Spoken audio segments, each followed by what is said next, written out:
Hey everyone, Kyle here. I know it's been a really long time since I've really made any content. It's been about a month, and I do apologize for that. For those of you that have been around since the beginning, I do, you already know that I struggle with some health issues, mostly mental, but some physical as well, and it makes it hard for me sometimes to be consistent with the content.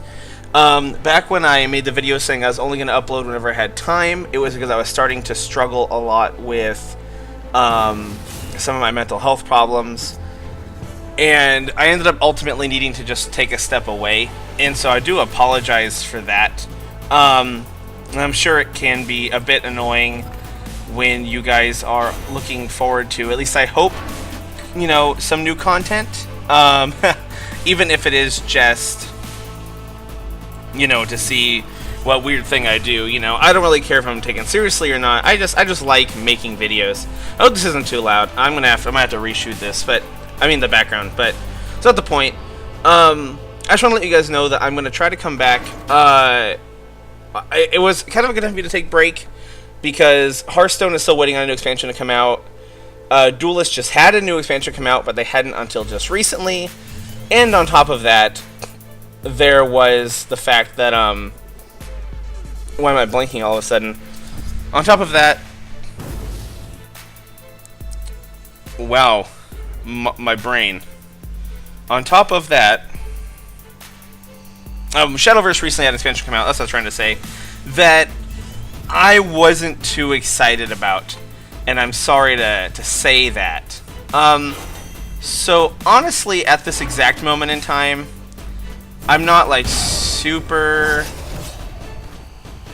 I'm just not really like super excited about much besides Duelyst. And the new Hearthstone expansion. Shadowverse has kind of gotten to a point, in my opinion, that even though I keep rotating between card games, so I do enjoy them all, Shadowverse has gotten to a point where it really feels like if you don't get the legendaries every expansion, then the decks you're going to play are going to be garbage.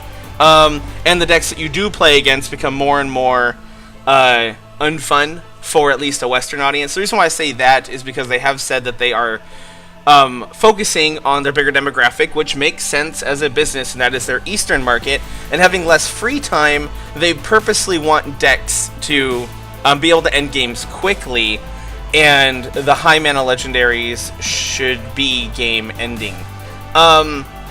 So there is that, and I can't blame them for it. It's fine. Bottom line being that at the moment, Duels and Hearthstone are really what's pulling me. I took a break and just kind of played a lot of Fallout, honestly, for a while, and I am pretty ready to start. Oh, yep. She played and she's gone. Oh man, I'm gonna give her a tip for that. Literally, how I decided to put that card in my deck was because I did the same exact thing and went, wait a second, it's whenever it does damage. Blew my mind. Oh man. But yeah, so I'm going to try to come back. I have today and the next 2 days available to make content on Duelyst. New expansion pack came out, and I think it would be a lot of fun to try to get back into this. Things at work are going very well. Things at personal life are going very well. So I feel ready to come back, and I do apologize that I keep leaving and returning. I wish I could tell you that isn't going to keep happening, but there's nothing I can do. It is sadly just a medical thing.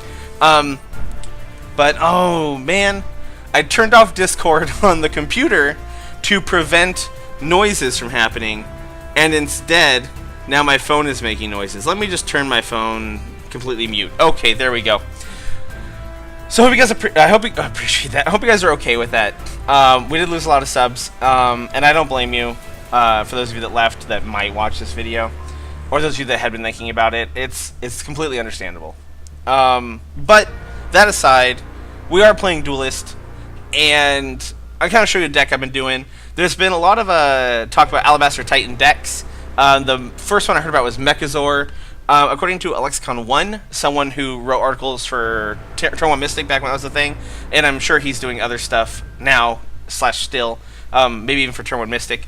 The group I used to be part of, according to him, even the S1 player at the time a few days ago was using a Mechazor Alabaster Titan deck. And I looked at it and I thought that does look fun enough, so I made like a more fun Mechazor deck, and then I thought, you know what, the only thing keeping this deck down from being as fun as possible is Mechazor. And honestly, it's my win rate with it, at least as Mechazor, wasn't as good, because I feel like there are minions in the game that replicate Lyonar spells a lot better than Mechazor. In order for Alabaster Titan to work, your deck has to have no spells in it, and rather than risking anything, we just don't put spells in the deck. I believe his ability would still work if you've drawn all the spells out of your deck, because I don't think it has to be your original deck list has no spells. Maybe like kind of Reno works.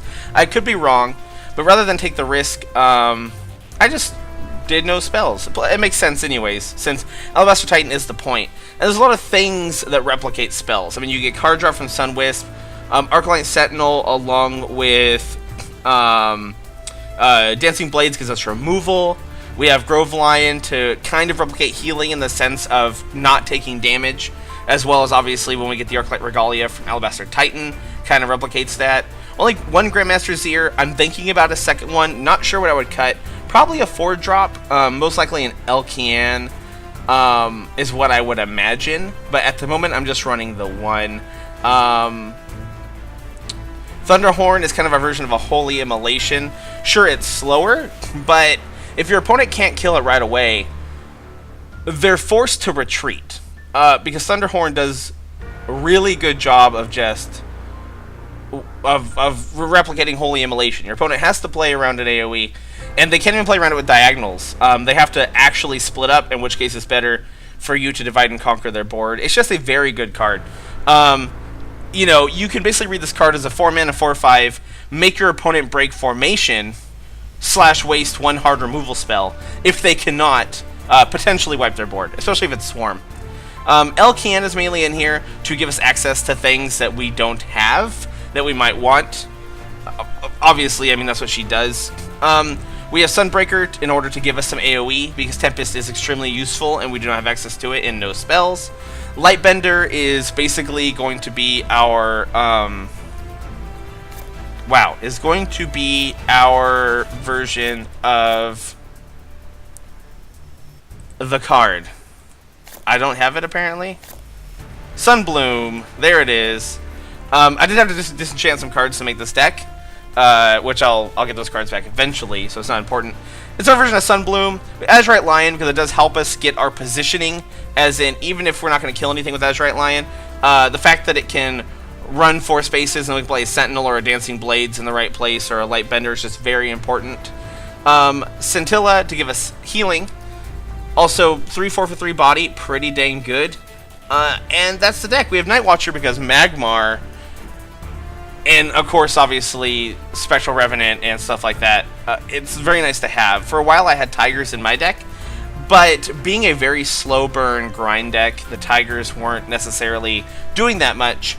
And so, Lexicon 1 had suggested Night Watchers. I gave them a shot, and they instantly proved themselves to be valuable.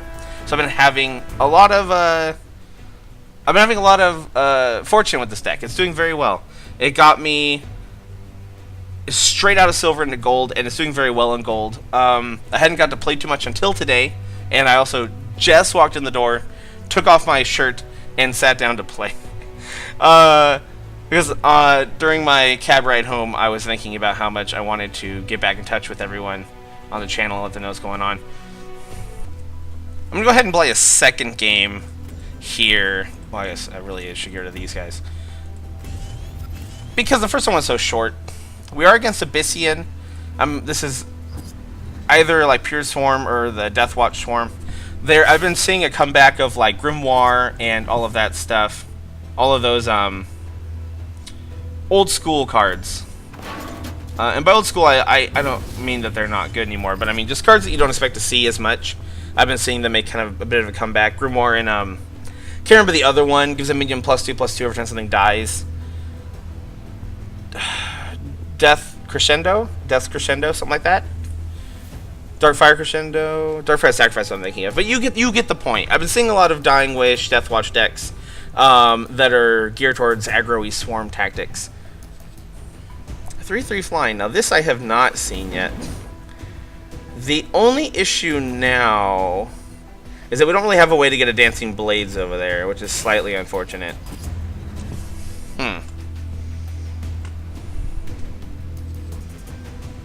I don't think we want to play a Lion this turn.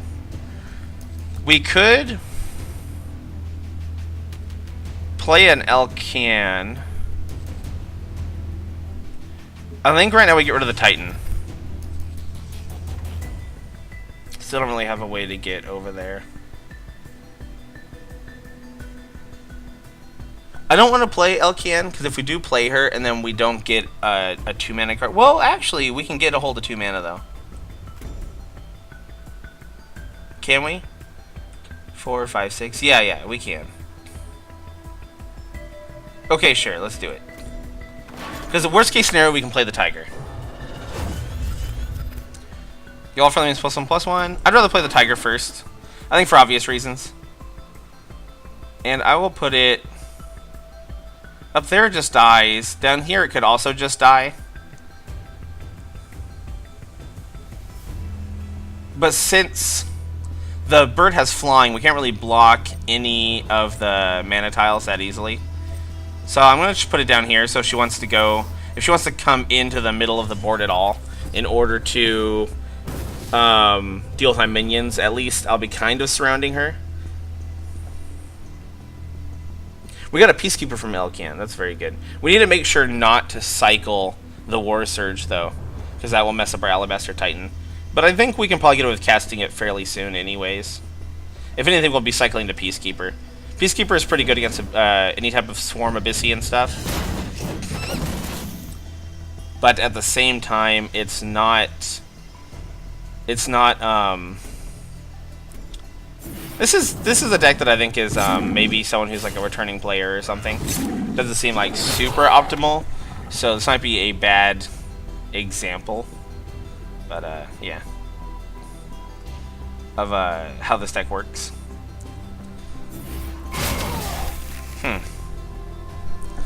I think to play this turn it's gonna be just be Sunbreaker Hero Power. I think so. Sorry, I just smacked my mouth into the camera. That's probably very irritating for some people. We'll play this, go down to 2, right? Yeah.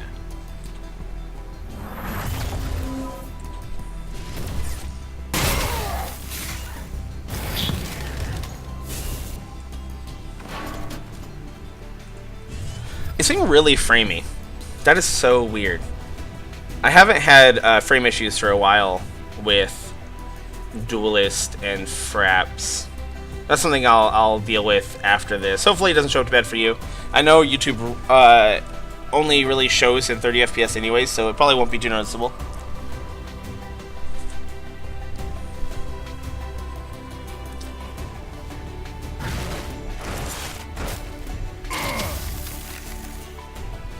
Aggressive Agony. Alright.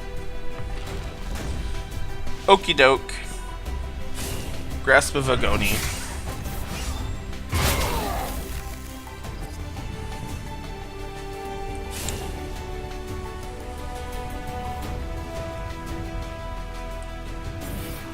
I think I'm gonna take a step back.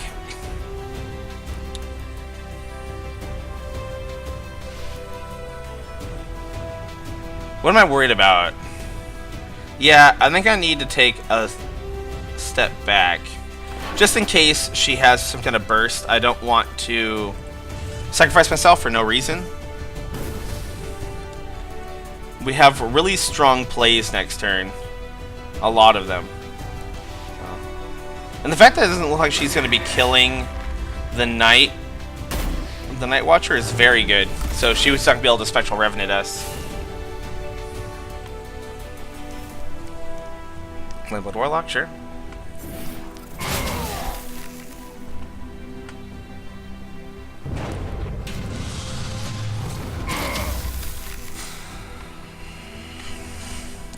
I think Azurite Lion is the play this turn. Because it's going to give me force field, which will be very useful.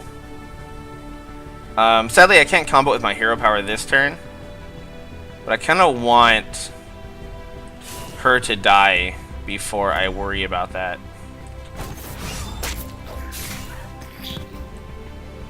This whole hand is so strong, though. I'm not really going to switch any of it.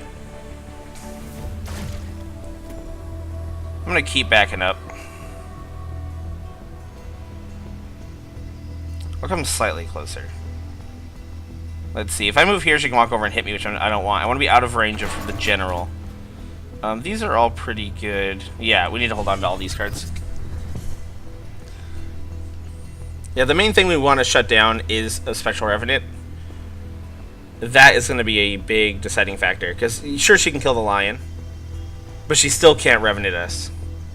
And once we get this Peacekeeper out, it should be... I think we should be fairly good to go. Another Demonic Lure on the lion, so we're not going to be losing our... We're not going to be losing our ward anytime soon, it seems. And it looks like she's going to be killing our ability to cast Tempest, which is actually good, because the issue I was having was that we were going to be damaging ourselves. So that's actually good for us. Birds of Paradise, great. Can we get to it this turn? I walk here. Technically we can.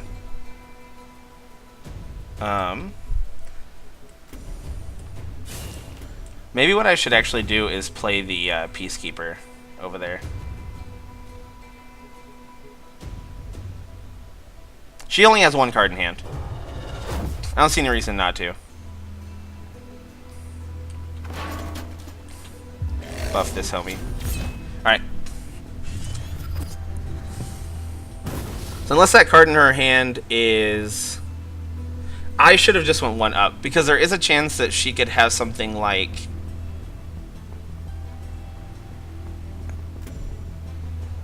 I'm trying to think. Well, now it looks like it's just going to die.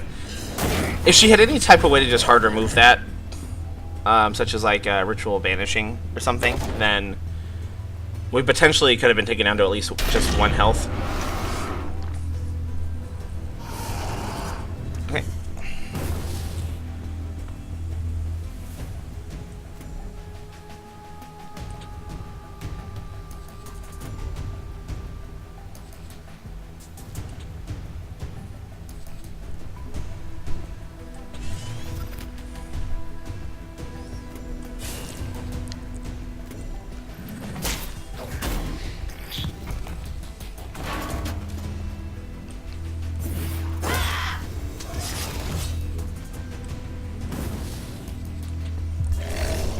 There we go.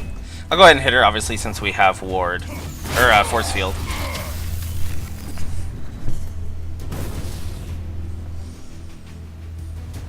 And it'll give us health. There's no downside to that play.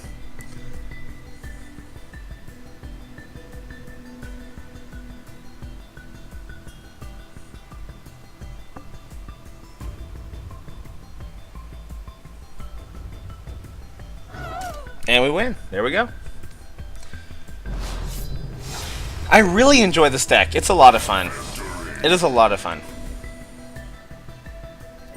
3 wins. I must have got a loss when I was doing my Vitruvian quest. There we go. So again, I'll briefly go over the deck. Basically, the whole point is we want to get synergy with Alabaster Titan. For those of you that maybe still don't know, despite this card being super hype, is he's a 7 mana 5/7. If your deck contains no spells, you get a full set of equipment. What that means is, if we type in artifact, when you cast him, he gives you a Halo Bulwark, he gives you an Arclight Regalia, and he gives you a Skywind Glaives. That's 19 mana of value on 7. Especially if you cast him on curve, that's really strong. If you're positioning minions around you, which usually you are, then the Skywind Glaives and Halo Bulwark together let you not only trade up but not lose minions, as well as Arclight Regalia lets your general also help control the board. So not only do you get a large minion, since if you play the Alabaster Titan near you, he's a 7 mana 7/7 with Force Field because of Skywind Glaives and Halo Bulwark. but you also potentially get a very strong board swing into your favor that leaves your opponent not only reeling from their losses, but they now need to deal with a board of +2 attack, force fielded minions, and a triple equipped general. It's very strong. Yeah, it's pretty. I think the only way it could be more powerful is if you got Dawn's Eye instead of one of these other two. But I mean, it's a very powerful card. The sacrifice of no spells isn't actually that bad. Again, we can replace Sunbloom with Lightbender. Yes, it's 2 mana later, but honestly, you're never Sunblooming on curve anyways.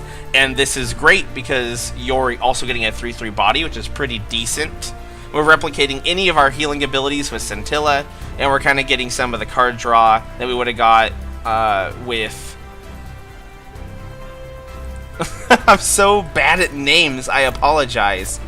With Trinity Oath, we're kind of getting Trinity Oath from Sunwisp / Scintilla combined.